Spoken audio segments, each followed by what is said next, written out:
find yourself looking for tools, don't know where they're at, need to be on the job site and get going, Knapheide's got a good solution for that. Knapheide's got an all-new KBE selection.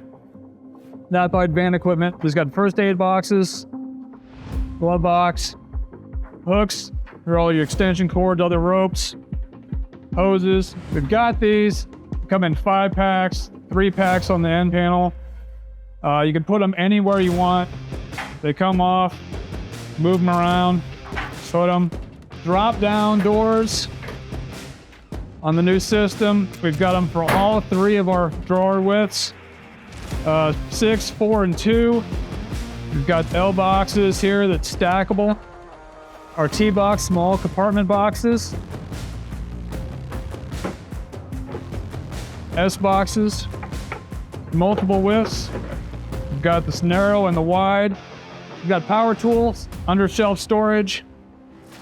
We've got some end panel slide outs. And down here we've got hand tools, more power tools, storage for the battery compartment. Up on the top of the rack, we've got the rubberized end caps that'll hold the material. We've got open hooks so you can strap it down.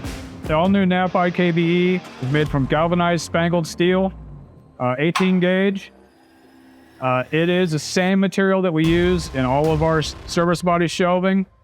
And it's the same material we've been using for the last 40 years. The Knapheide KBE equipment is designed by Knapheide, made by Knapheide, and it's passed all the stringent standards that we've got for our testing. Have any other questions, you'd like to see any other product through Knapheide, you can go to knapheide.com or visit your local Knapheide distributor.